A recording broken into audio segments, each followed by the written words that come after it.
Hello students, myself Mohammad Riaz. I am physics faculty of AR Memorial Senior Secondary School. Electric field intensity की बात चल रही है। E is equal to क्या होता है, F अपॉन क्यू नोट। ठीक है, F अपॉन क्यू नोट होता है। क्यू नोट क्या होता है, टेस्ट चार्ज, जिसको अपन क्या कह सकते हैं, एक पॉजिटिव चार्ज। टेस्ट चार्ज हमेशा क्या होगा, पॉजिटिव चार्ज होगा।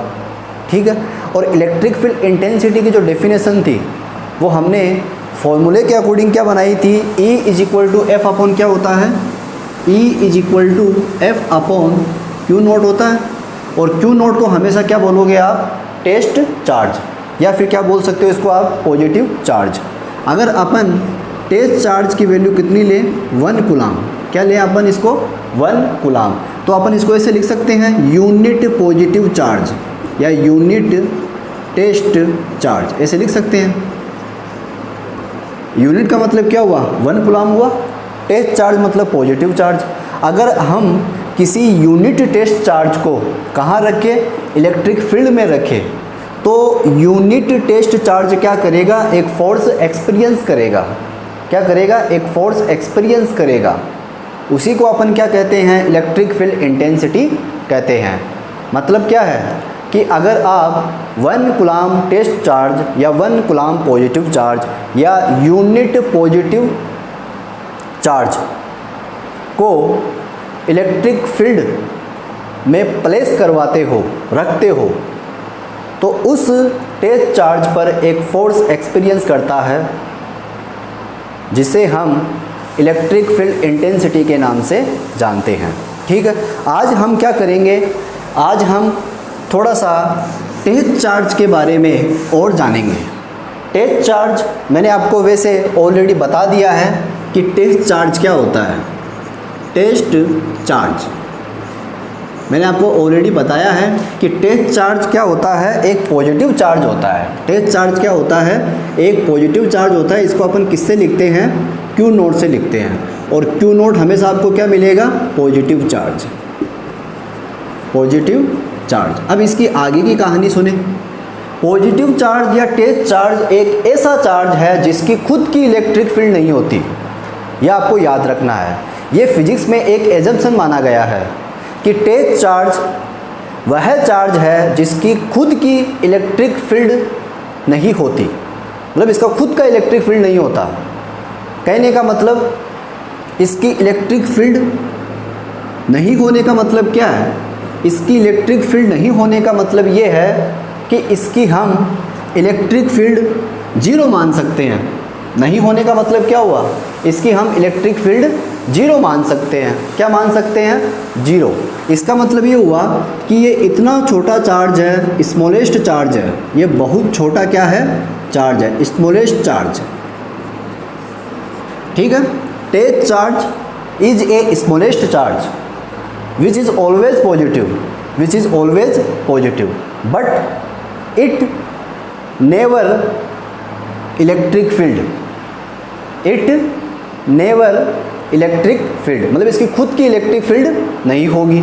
ठीक है, ये इतना छोटा चार्ज होगा कि अब हम क्यू नोट को क्या मान सकते हैं, ज़ीरो मान सकते हैं। क्या मान सकते हैं, क्यू नोट को हम जीरो मान सकते हैं। तो आपको ये बात याद रखनी है कि टेस्ट चार्ज किसको बोलते हैं। टेस्ट चार्ज वह चार्ज होता है या वह स्मॉलेस्ट चार्ज है जो क्या है, पॉजिटिव चार्ज है। टेस्ट चार्ज कैसा चार्ज है, स्मॉलेस्ट चार्ज। इतना स्मॉलेस्ट है, इतना स्मॉलेस्ट है कि इसकी खुद की इलेक्ट्रिक फील्ड इंटेंसिटी नहीं होती। कहने का मतलब इसकी खुद की क्या होगी, जीरो इंटेंसिटी ऑफ फील्ड होगी, जीरो इंटेंसिटी ऑफ फील्ड या जीरो इंटेंसिटी फील्ड बोल दो, एक ही बात है। इसकी खुद की क्या होगी, ज़ीरो इंटेंसिटी फील्ड होगी। इसका मतलब ये हुआ कि यह चार्ज एक ऐसा चार्ज है जो किसी अदर चार्ज पे फोर्स अप्लाई नहीं करेगा, क्योंकि इसकी खुद की इलेक्ट्रिक फील्ड है नहीं। और इलेक्ट्रिक फील्ड हमने कल क्या पढ़ा था, इलेक्ट्रिक फील्ड एक पॉइंट चार्ज के अराउंड वह फील्ड है जिसमें कोई अदर चार्ज रख दिया जाए तो वह अदर चार्ज क्या करेगा, एक फोर्स एक्सपीरियंस करेगा। अब वह फोर्स एट्रैक्टिव भी हो सकता है, वह फोर्स रिपल्सिव भी हो सकता है। उसी को हम क्या कहते हैं, इलेक्ट्रिक फील्ड कहते हैं। और उस इलेक्ट्रिक फील्ड का फॉर्मूला था E = F/Q0। फिर Q0 को अपन ने क्या बताया, एक टेस्ट चार्ज बताया। टेस्ट चार्ज हमेशा क्या होगा, एक पॉजिटिव चार्ज होगा। बहुत ही छोटा चार्ज होता है, स्मॉलेस्ट चार्ज होता है, ठीक है। इतना छोटा चार्ज है कि इसकी वैल्यू आप कितनी मान सकते हो, 0 मान सकते हो। कितनी मान सकते हो, 0। 0 का मतलब क्या हुआ, 0 का मतलब ये हुआ कि इसकी खुद की इलेक्ट्रिक फील्ड नहीं होगी, इसकी खुद की इलेक्ट्रिक फील्ड नहीं होगी।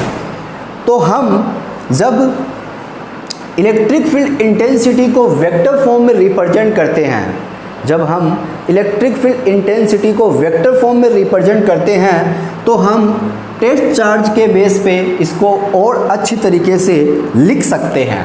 जैसे आपको मैंने बताया था कि इलेक्ट्रिक फील्ड एक कैसी क्वांटिटी है, वेक्टर क्वांटिटी है, इसलिए इसको हमने वेक्टर फॉर्म में, इस फॉर्म में लिखा था। इलेक्ट्रिक फील्ड के ऊपर मैंने वेक्टर का साइन लगाया था, F के ऊपर मैंने वेक्टर का साइन लगाया, फिर Q0। Q0 क्या है, टेस्ट चार्ज। हम इसे इस तरीके से भी लिख सकते हैं, कैसे, E vector = F vector upon Q0।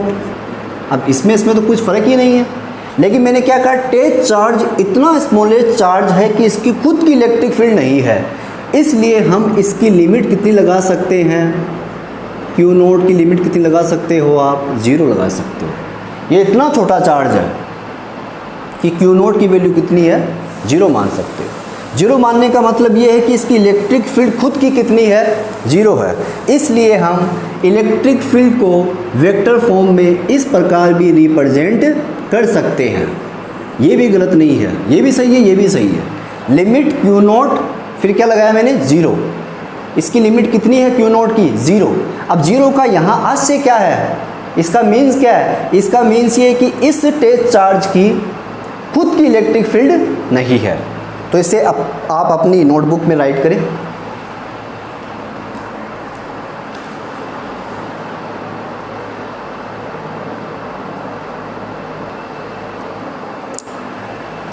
अब हम इलेक्ट्रिक फील्ड की यूनिट और इलेक्ट्रिक फील्ड का डायमेंशनल फॉर्मूला पता करते हैं। इसकी यूनिट क्या हो जाएगी, अगर आपको फॉर्मूला याद हो तो आप इसकी यूनिट लिख सकते हो। E = क्या होता है, F/Q0। अभी अपन किसकी बात कर रहे हैं, यूनिट की बात करेंगे। किसकी बात करोगे आप, यूनिट की। तो यहाँ से यूनिट क्या हो जाएगी, फोर्स है, फोर्स की यूनिट क्या होती है, न्यूटन।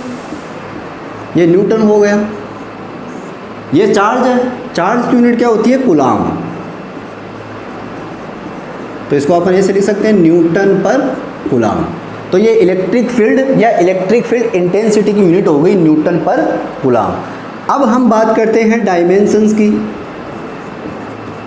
डायमेंशनल फॉर्मूले की। डायमेंशनल फॉर्मूला, तो E = क्या होता है, F/Q0 होता है। फोर्स की डायमेंशनल क्या होती है, 11th क्लास में आपने पढ़ा होगा कि फोर्स का जो डायमेंशनल फॉर्मूला होता है वह होता है m1L1T-2। याद होना चाहिए आपको ये। और Q0 चार्ज है, पढ़ाया मैंने आपको चार्ज का डायमेंशनल फॉर्मूला कितना होता है, m0L0 T1A1। ये चार्ज का डायमेंशनल फॉर्मूला होता है। तो यहाँ से इलेक्ट्रिक फील्ड इंटेंसिटी का जो डायमेंशनल फॉर्मूला आएगा वो कितना आएगा, तो यहाँ से आप देख सकते हो m1L1, इस पर कोई फ़र्क नहीं पड़ेगा। T1 ऊपर जाएगा तो T1 -3 हो जाएगा, फिर यहाँ पर A⁻⁻1। तो ये इलेक्ट्रिक फील्ड इंटेंसिटी का डायमेंशनल फॉर्मूला हो गया और ये इंटेंसिटी की यूनिट हो गई क्या, न्यूटन पर कूलाम। तो आप इसे अपनी नोटबुक में राइट करें।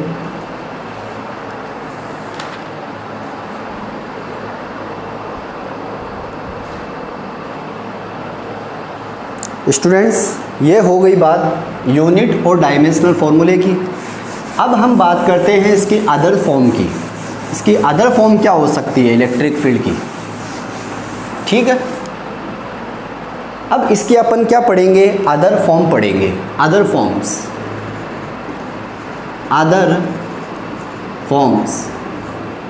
ऑफ इलेक्ट्रिक फील्ड,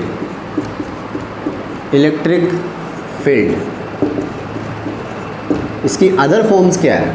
ठीक है, तो स्टूडेंट्स मैंने आपको बताया है दो पॉइंट चार्जेस एक दूसरे के ऊपर फोर्स अप्लाई करते हैं, एट्रैक्टिव या रिपल्सिव, और इन फोर्सेस को अपन क्या करते हैं, इलेक्ट्रोस्टैटिक फोर्स कहते हैं। क्या कहते हैं, इलेक्ट्रोस्टैटिक फोर्स। और एक पॉइंट चार्ज अपने अराउंड क्या बनाता है, इलेक्ट्रिक फील्ड बनाता है। अगर आपको ध्यान हो तो मैंने आपको लेक्चर सेकंड या थर्ड में मैंने आपको इलेक्ट्रिक फील्ड, मैग्नेटिक फील्ड या फिर दोनों के बारे में कुछ बताया था। मैंने कहा था कि अगर चार्ज स्टैटिक है, चार्ज एट रेस्ट है, तब तो वह अपने अराउंड इलेक्ट्रिक फील्ड बनाता है। अगर वही चार्ज मोशन करने लग जाए तो वह इलेक्ट्रिक फील्ड के साथ साथ में मैग्नेटिक फील्ड भी बनाता है। अगर वह चार्ज नॉन यूनिफॉर्म वेलोसिटी के साथ में मूव करता है तब वह इलेक्ट्रिक फील्ड भी बनाता है, मैग्नेटिक फील्ड भी बनाता है, साथ साथ में electromagnetic waves, EMW, electromagnetic waves, जो एक तरह की रेडिएशंस है, उसको भी क्या करता है, इमिट करता है। तो ये तो मैंने आपको कुछ बातें पढ़ाई थी। अब आपको पता है कि दो पॉइंट चार्जेस जब एक दूसरे के ऊपर फोर्स अप्लाई करते हैं तो उसे हम इलेक्ट्रोस्टैटिक फोर्स कहते हैं। और F इलेक्ट्रिक फील्ड इंटेंसिटी के फॉर्मूले में आया भी है, E = F/Q0। अब वहाँ से आप F की वैल्यू मेज़र कर सकते हो, किस लॉ की सहायता से, कूलॉम्स लॉ की सहायता से। क्या होता है, F = KQ0 KQ1 Q2/R²। तो वैसे ही आज हम कूलॉम्स लॉ की सहायता से इलेक्ट्रिक फील्ड की अदर फॉर्म्स को डिराइव करेंगे। एक छोटा सा डेरिवेशन है, तो उसको देखिए आप। जैसे सपोज ये एक Q चार्ज है, ठीक है, ये एक Q चार्ज है, और यहाँ पे कौन बैठा है, एक Q0 चार्ज, जिसको मैंने क्या कहा है, टेस्ट चार्ज। इसको केवल हम किसके लिए काम में लेंगे, एक्सपेरिमेंट के लिए काम में लेंगे, इसको अपन केवल टेस्ट के लिए काम में लेंगे। इसी का नाम क्या पड़ गया, टेस्ट चार्ज पड़ गया। इसकी खुद की इलेक्ट्रिक फील्ड नहीं है, लेकिन इस चार्ज की क्या होगी, खुद की इलेक्ट्रिक फील्ड होगी। तो ये वाला चार्ज इस चार्ज के ऊपर क्या करेगा, फोर्स अप्लाई करेगा, ठीक है। ये अपने अराउंड क्या बनाएगा, इलेक्ट्रिक फील्ड बनाएगा। ये चार्ज इसके इलेक्ट्रिक फील्ड के अंदर रखा हुआ है, तो ये वाला चार्ज क्या करेगा, इस चार्ज के ऊपर फोर्स अप्लाई करेगा, ठीक है। अब इन दोनों चार्जेस के जो बीच की डिस्टेंस है वो मैंने कितनी मान रखी है, R मान रखी है, ओके। अब ये वाला चार्ज कैसा दिखाई दे रहा है आपको, पॉजिटिव। ये वाला चार्ज हमेशा क्या होगा, पॉजिटिव, क्योंकि ये चार्ज कैसा है, टेस्ट चार्ज। ये चार्ज कैसा है, टेस्ट चार्ज है। और टेस्ट चार्ज हमेशा कैसा चार्ज होता है, पॉजिटिव चार्ज होता है। अब दोनों चार्जेस कैसे हो गए, लाइक चार्जेस हो गए। लाइक चार्जेस एक दूसरे को क्या करते हैं, रिपेल करते हैं, ठीक है। तो ये वाला चार्ज इसको क्या करेगा, रिपेल करेगा। किस डायरेक्शन में करेगा, दोनों चार्जेस को मिलाने वाली लाइन जॉइनिंग के एलोंग करेगा। ऐसे थोड़ी कर पाएगा ना, ऐसे कर पाएगा। तो किस तरफ कर पाएगा, इस तरफ कर पाएगा। इसको इधर क्या करेगा, ये रिपेल करेगा, ऐसे F फोर्स से। अब क्या आप इस F फोर्स की वैल्यू फाइंड आउट कर सकते हो, कर सकते हैं, कूलॉम्स लॉ की सहायता से अपन कर सकते हैं, ठीक है। तो हम ये एक छोटा सा डेरिवेशन करने जा रहे हैं, ठीक है। सबसे पहले आप क्या लिखोगे, let us consider a small Q charge, ठीक है। एक टेस्ट चार्ज कंसीडर किया है, दोनों के बीच का सेपरेशन कितना है, स्मॉल r है। ये बातें आप लिखोगे नोट्स के अंदर, ठीक। टेस्ट चार्ज हमेशा कैसा चार्ज होता है, पॉजिटिव चार्ज होता है। ये वाला चार्ज क्या करेगा, इस चार्ज के ऊपर फोर्स अप्लाई करेगा। कौन सा फोर्स अप्लाई करेगा, रिपल्सिव फोर्स अप्लाई करेगा, जिसको अपन इलेक्ट्रोस्टैटिक फोर्स कहते हैं, ठीक है। अब इन दोनों चार्जेस के बीच का जो मीडियम है वो कैसा है, वैक्यूम या एयर। अभी तक अपन ने मीडियम को चेंज नहीं किया, वैक्यूम या एयर है, ओके। तो ये बातें आप लिखोगे। फिर आप क्या लिखोगे, एज वी नो, क्या लिखोगे, as we know the electrostatics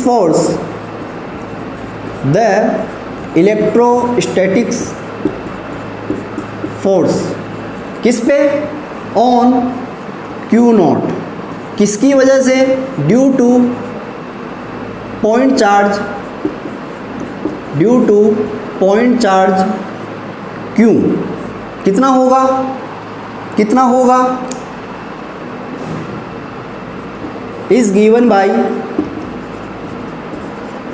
कितना हो जाएगा? इधर आ जाओ, F इज इक्वल टू हो जाएगा k q naught upon r square.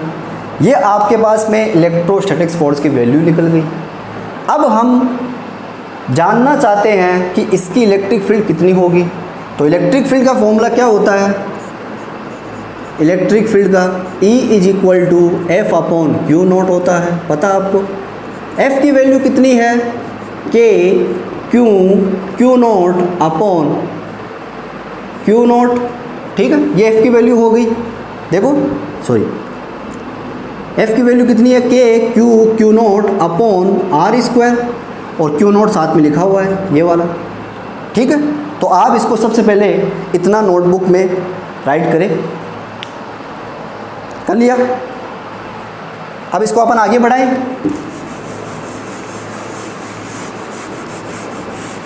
तो इसको अगर अपन आगे बढ़ाते हैं तो अपने पास में जो इलेक्ट्रिक फील्ड आएगा वो कितना आएगा?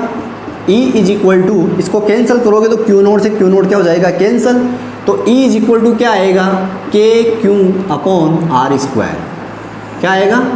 के क्यू अपॉन आर स्क्वायर। ये है इलेक्ट्रिक फील्ड इंटेंसिटी की other form. E is equal to क्या होता है? K Q upon r square, जो आपको याद रखना है। तो इसको इस फॉर्मूले को यदि आप एक डायग्राम के द्वारा समझना चाहो तो समझ सकते हो कि जो क्यू चार्ज है, ये वाला चार्ज, इससे आर डिस्टेंस पे,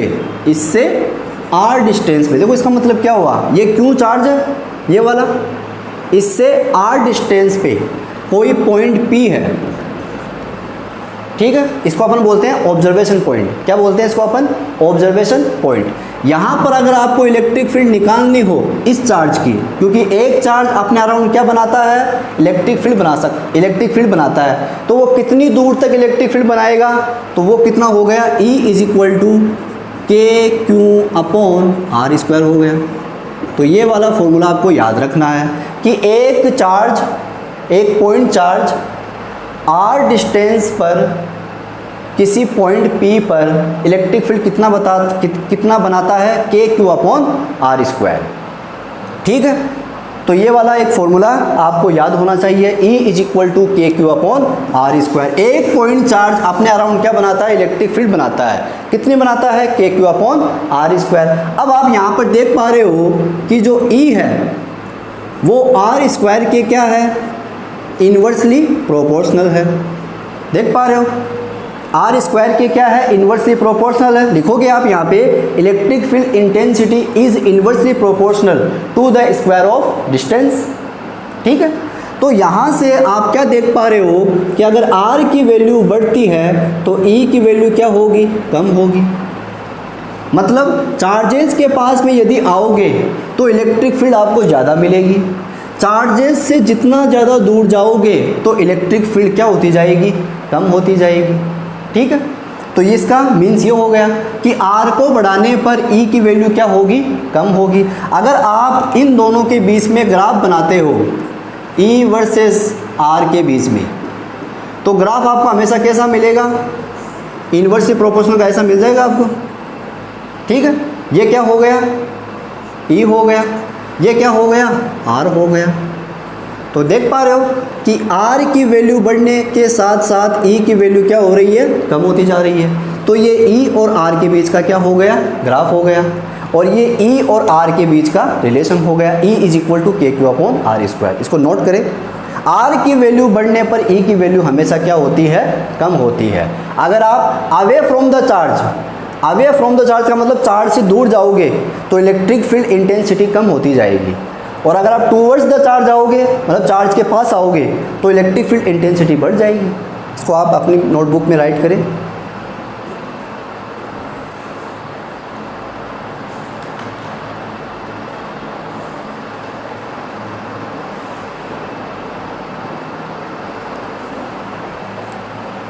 स्टूडेंट्स, अब आप E इज इक्वल टू के क्यू अपॉन आर स्क्वायर को अगर और समझना चाहो तो समझ सकते हो कि E इज इक्वल टू के क्यू अपॉन क्या आया है, आर स्क्वायर आया है। क्या मैं आपको पूछ सकता हूँ कि जो इलेक्ट्रिक फील्ड इंटेंसिटी है या जो इलेक्ट्रिक फील्ड है क्या वह मीडियम पे डिपेंड करती है? आपका आंसर क्या होगा? वीडियो को पॉज करके थोड़ी देर सोचें आप, क्या इलेक्ट्रिक फील्ड इंटेंसिटी मीडियम पे डिपेंड करती है? तो आपको याद रखना है कि इलेक्ट्रिक फील्ड इंटेंसिटी मीडियम पे डिपेंड करती है, क्योंकि इलेक्ट्रिक फील्ड के फॉर्मूले में कौन आ रहा है? के आ रहा है। यहाँ पे के का मतलब क्या था पता है ना आपको? के इज इक्वल टू क्या था? 1/4 पाई एप्सिलॉन नॉट, ठीक है। के इज इक्वल टू क्या था? 1/4 pi epsilon not. Epsilon not क्या था? परमिटिविटी, याद है? परमिटिविटी ऑफ वैक्यूम या फिर क्या बोल सकते हो, एयर मीडियम। तो इसका मतलब क्या हुआ कि इलेक्ट्रिक फील्ड इंटेंसिटी या इलेक्ट्रिक फील्ड मीडियम पे डिपेंड करती है। तो ये वाली बात भी आप लिखोगे, क्या लिखोगे कि जो इलेक्ट्रिक फील्ड है E वो डिपेंड्स करती है, वो भी क्या करती है? डिपेंड्स करती है। किस पे डिपेंड्स करती है? नेचर पे। किसके नेचर पे? मीडियम के नेचर पे, नेचर ऑफ मीडियम, मीडियम के नेचर पे डिपेंड करती है। मीडियम को चेंज करोगे तो इलेक्ट्रिक फील्ड भी क्या होगी? चेंज होगी। तो इसको आप नोटबुक में राइट करें। अगर हम मीडियम को चेंज करते हैं तो इलेक्ट्रिक फील्ड इंटेंसिटी घटती है या बढ़ती है, वो देखते हैं अपन। इसको मिटा दें, ठीक।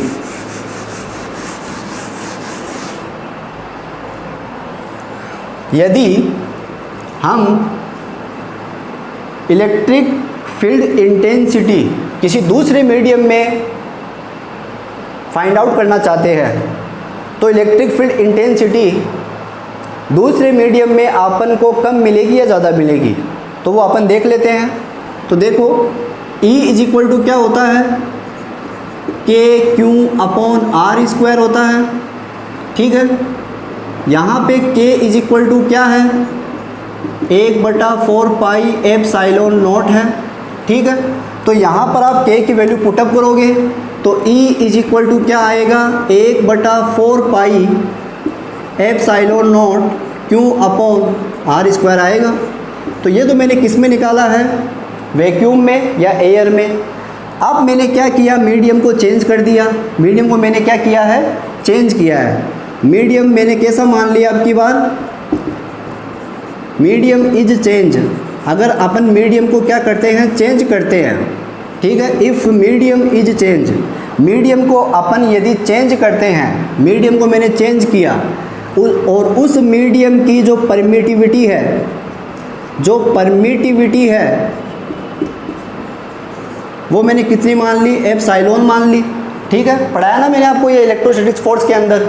तो यहाँ से अब की बार जो इलेक्ट्रिक फील्ड होगी, यहाँ पे जैसे मैंने E1 माना, इसको मैंने E2 मान लिया, तो E2 इज इक्वल टू क्या हो जाएगा? 1/4 पाई एप्सिलॉन हो जाएगा। K की जगह यहाँ पे देखो 1/4 पाई तो कांस्टेंट है, एप्सिलॉन नॉट होती है वैक्यूम या एयर की परमिटिविटी और एप्सिलॉन होती है किसी एब्सोल्यूट मीडियम की परमिटिविटी, ठीक है। तो ये हो जाएगा Q अपॉन आर स्क्वायर। कहने का मतलब क्या है? इसका फील क्या है कि ये वाला चार्ज कहाँ पे पड़ा हुआ है? वैक्यूम में या एयर में, और ये वाला चार्ज कहाँ रखा हुआ है? किसी दूसरे मीडियम में। इसी चार्ज को अपन ने क्या किया? यहाँ से उठाया और किसी दूसरे मीडियम में इसको लेके चले गए। तो अब यह कितनी इलेक्ट्रिक फील्ड बनाएगा वो अपन देखना चाहते हैं। तो ये हो गया। अब स्टूडेंट्स, अगर आपको याद हो तो मैंने आपको डाई इलेक्ट्रिक कांस्टेंट पढ़ाया है, डाई इलेक्ट्रिक कांस्टेंट पढ़ाया मैंने आपको, डाई इलेक्ट्रिक कांस्टेंट, जिसको अपन क्या बोल सकते हैं? Relative permittivity. क्या बोल सकते हैं इसको अपन? Relative permittivity. याद है आपको ये? Relative permittivity. ठीक है। और इसके अपन ने दो फॉर्मूले निकाले थे, कौन कौन से, epsilon r is equal to F1 upon F2, या फिर क्या बोल सकते हो, एप्सिलॉन अपॉन एप्सिलॉन नोट। याद है आपको, ये याद है, F1 upon F2 is equal to epsilon upon epsilon naught. इसको यहाँ तक आप नोटबुक में राइट करें। इस वाले को मैं मिटाता हूँ, तो देखो आगे क्या आएगा।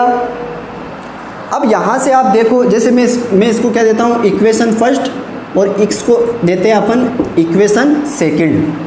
तो यहाँ से आप देख पा रहे हो, यहाँ से आप क्या देख पा रहे हो कि जो एप्सिलॉन होगा वो किसके इक्वल होगा, epsilon naught into epsilon r के इक्वल होगा। देख पा रहे हो, एप्सिलॉन इज इक्वल टू क्या होगा, एप्सिलॉन इंटू एप्सिलॉन आर होगा।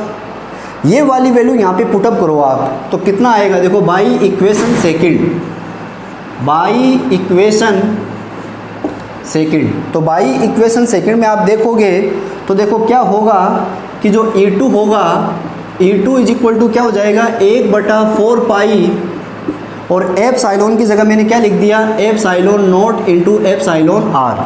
ठीक है, फिर क्या हो गया, Q अपॉन आर स्क्वायर हो गया।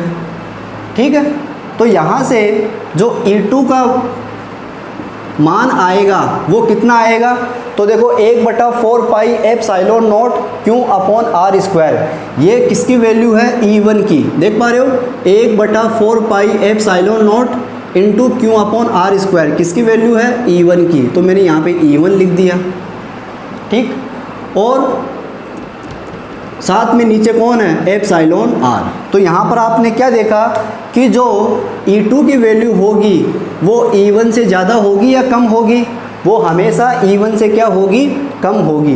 कितनी कम होगी, एप्सिलॉन आर गुना कम होगी, या एप्सिलॉन आर टाइम्स कम होगी। तो आप इसको अपनी नोटबुक में राइट करें। तो यहाँ से हमने ये देखा कि इलेक्ट्रिक फील्ड इंटेंसिटी हमेशा कहाँ ज़्यादा होती है, वैक्यूम या एयर में। जिस तरीके से फोर्स, जिसको अपन ने इलेक्ट्रोस्टैटिक्स फोर्स कहा है, वो मीडियम पे डिपेंड करता है, और मीडियम को चेंज करोगे तो इलेक्ट्रोस्टैटिक्स फोर्स भी क्या होगा, कम होगा। और आपको पता है कि कूलम्ब्स ने क्या कहा था कि इलेक्ट्रोस्टैटिक्स फोर्स, दो चार्जेस के बीच में लगने वाला जो फोर्स होता है, जिसको अपन इलेक्ट्रोस्टैटिक्स फोर्स कहते हैं, वह हमेशा वैक्यूम या एयर में मैक्सिमम होगा कंपेयर टू अदर मीडियम। वैसे ही इलेक्ट्रिक फील्ड इंटेंसिटी या इलेक्ट्रिक फील्ड मैक्सिमम होती है वैक्यूम या एयर में, और अदर मीडियम में वो कितनी गुना कम हो जाती है, एप्सिलॉन आर टाइम्स कम हो जाती है। देख पा रहे हो। ठीक है, तो आपको यहाँ से याद रखना है, क्या है, आप यहाँ से नोट्स बनाओगे, जो इलेक्ट्रिक फील्ड है वो मैक्सिमम होगी, वो हमेशा क्या होगी, मैक्सिमम। कौन से मीडियम में, इन वैक्यूम, इन वैक्यूम, या फिर क्या बोल सकते हो, एयर मीडियम।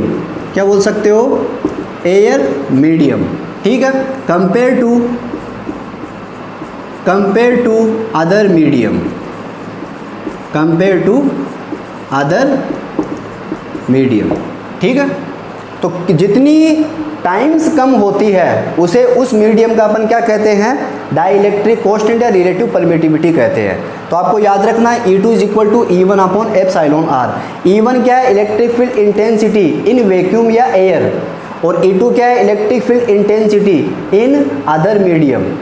तो अदर मीडियम में इलेक्ट्रिक फील्ड इंटेंसिटी आपको हमेशा कम मिलेगी, किसके कंपेरिजन में, वैक्यूम या एयर के कंपेरिजन में। तो आपको याद रखना है कि इलेक्ट्रिक फील्ड इंटेंसिटी या इलेक्ट्रिक फील्ड मीडियम पे डिपेंड करती है। मीडियम को चेंज करोगे तो इलेक्ट्रिक फील्ड भी क्या होगी, चेंज होगी, और कितनी गुना चेंज होगी, एप्सिलॉन आर टाइम्स क्या हो जाएगी, वो कम हो जाएगी। तो ये इलेक्ट्रिक फील्ड इंटेंसिटी का कुछ फॉर्मूलेस थे। कल हम इसके ऊपर कुछ न्यूमेरिकल कर सकते हैं। तब तक के लिए आप पढ़ते रहे। Thank you.